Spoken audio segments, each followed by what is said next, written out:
Olá amigos, sejam bem-vindos a mais um vídeo.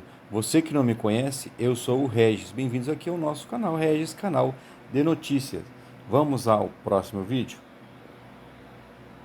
Entenda agora em resumo por que o presidente reeleito em El Salvador, Nayib Bukele, de 43 anos de idade, que reduziu a quase zero a criminalidade no seu país, que antes da sua gestão como presidente era um dos países mais violentos da América Latina, é odiado por ONGs e também criticado pela maioria da imprensa socialista e progressista, que o chamam de ditador.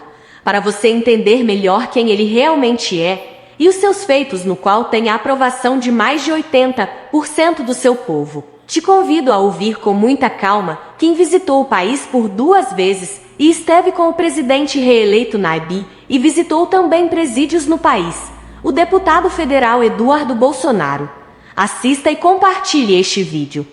Por que o mundo inteiro está falando de Nayib Bukele, o presidente de El Salvador reeleito com cerca de 90% dos votos e que também fez história ao eleger uma bancada do seu governo de 58 parlamentares, de um total de 60. Eu vou te explicar agora o que nenhum jornalista, nenhuma ONG ou autoridade internacional quer que você saiba, pelos olhos não somente de alguém que vive a política, mas de alguém que visitou El Salvador somente no passado 2 vezes, inclusive os presídios do país. Aqui Eduardo Bolsonaro, deputado federal mais votado da história do país e filho do ex-presidente Jair Bolsonaro.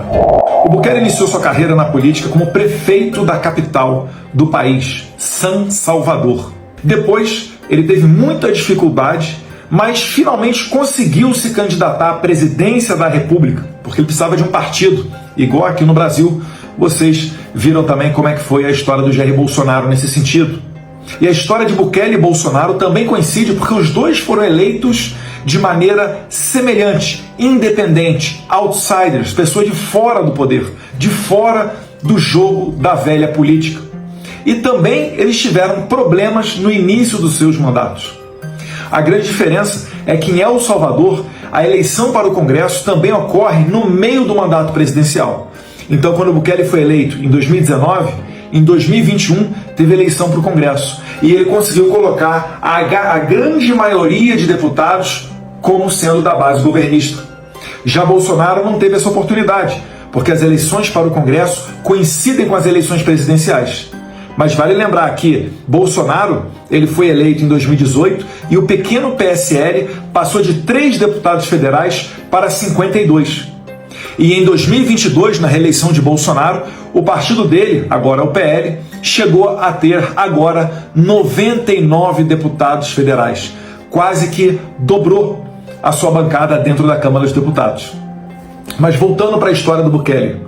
Bukele, então, a partir de 2021, tem uma ampla maioria no Congresso Nacional, inclusive para fazer alterações constitucionais. E, quando se iniciou a pandemia, no primeiro conflito que teve entre a Suprema Corte e um decreto editado pelo presidente Bukele, onde a Suprema Corte anulou esse decreto presidencial, Bukele mandou um expediente para o Congresso Nacional, conforme reza a Constituição de El Salvador, e em alguns poucos dias foi feito o impeachment de 5 ministros do STF, mais o fiscal geral, que aqui no Brasil se equivale ao Procurador-Geral da República.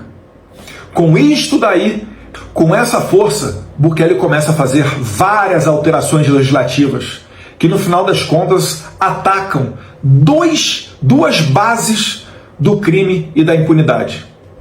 Ele ataca o desencarceramento, ou seja, ele prende os bandidos e os deixa presos, e ataca o tráfico de drogas.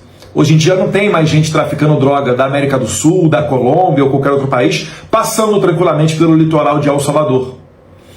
Essas 2 ações foram um duro golpe na guerrilha. E dentre as diversas medidas que o Bukele tomou, 2 eu destaco aqui: o Plano de Controle Territorial e o Estado de Exceção. A imprensa e as ONGs internacionais de direitos humanos aproveitaram para dizer que El Salvador estava virando uma ditadura, que estava acabando com a democracia de El Salvador.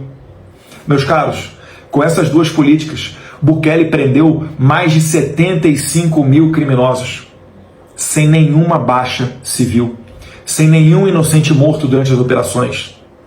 com plano de controle territorial e com regime de exceção, Bukele conseguiu transformar o país mais violento do mundo em 2015 no país mais seguro do Ocidente em 2023, com índices de criminalidade igual ao do Canadá. A gente está falando, de um país que tinha uma taxa de homicídios de mais de 100 assassinatos para cada grupo de 100 mil habitantes. Só para que você tenha uma ideia, o Brasil em 2016, quando bateu o recorde, quando estourou o número de homicídios aqui no nosso país, nós passamos de 30 homicídios para cada grupo de 100 mil habitantes. El Salvador estava com 103. Você consegue imaginar como é que era viver em El Salvador nessa época?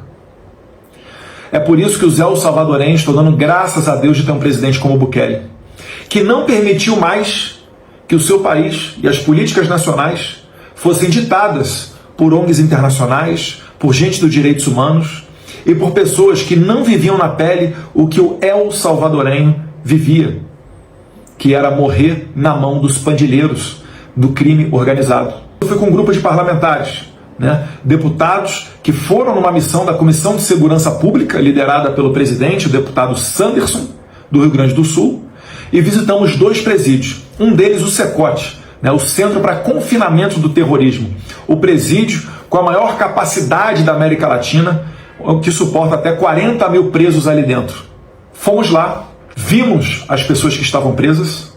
O ministro da Justiça, o senhor Villatoro, nos contou a história de como é que foi tudo isso passo a passo. Inclusive eu fiz um álbum de destaque no Instagram, deixei lá no Instagram o álbum El Salvador, dá uma olhada, porque ele tem dados oficiais do Ministério da Justiça e do Ministério da Defesa, mostrando todos os dados, todos os números e quais leis foram reformadas, até que Bukele chegasse a ter esse esplendoroso apoio popular.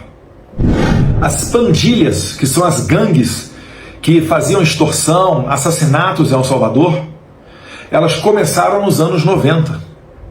Durante os anos 80, quando El Salvador estava numa guerra civil, nos tempos de Guerra Fria, porque, segundo Bukele acertadamente diz, as grandes potências não queriam lutar e ter mortos dos seus nacionais nos seus territórios, acabavam exportando esses conflitos e guerreando em outras partes do mundo, e El Salvador acabou sendo um dos satélites desse conflito. Mas quando esse conflito acabou, no começo dos anos 90, foi ordenado que fossem assinados os acordos de paz. Nesse tempo, as pandilhas estavam sendo gestadas nos Estados Unidos, principalmente na Califórnia. E a partir de então, Bill Clinton iniciou uma política de deportação de nacionais de El Salvador para que voltassem a viver em El Salvador. De quebra, ainda foram orientados a não prender os menores de idade pelos seus crimes, e que isso daí geraria para eles um futuro onde todos viveriam em paz e harmonia. Mentira. Mais de 80% do território de El Salvador acabou sendo controlado por essas pandilhas. E a polarização entre os dois partidos que sempre se alternavam no poder, o que nos faz lembrar de PT, PSDB aqui no Brasil, nunca deu solução para a segurança de El Salvador. Foi necessário que viesse Bukele, aos trancos e barrancos, depois elegesse uma maioria dentro do Congresso Nacional para resolver essa situação. E o seu sucesso foi tão grandioso, o povo de El Salvador é tão agradecido, que reelegeu o Bukele com cerca de 90% dos votos, garantindo a ele quase a unanimidade dos parlamentares dentro do Congresso Nacional, que lá é unicameral, não tem Câmara e Senado, é apenas um parlamento. Então, o que vão dizer para vocês, o que até tentaram fazer às vésperas da eleição, como por exemplo o El País, tentando pintar Bukele de machista, vão tentar te dizer que por lá a democracia está acabando. Eu te digo, El Salvador nunca esteve tão bem. Me dói o coração dizer isso, mas enquanto brasileiro eu tenho inveja da segurança de El Salvador. E vale lembrar, é um país que não tem petróleo, não tem diamante, não tem grandes riquezas naturais, mas agora é um excelente local para você fazer negócio, passear com a sua família e ir lá conhecer. Eu recomendo que vocês, quem tiver a oportunidade, para que realmente conheça esse país sensacional, um pequeno país da América Central, mas que está dando exemplo para toda a América Latina. Se nós quisermos aqui chegar um dia a ter níveis de segurança iguais a de países europeus de primeiro mundo ou do Canadá, a gente tem que se espelhar no exemplo de El Salvador, que conseguiu fazer isso se libertando das amarras desse falso direitos humanos e prendendo os criminosos.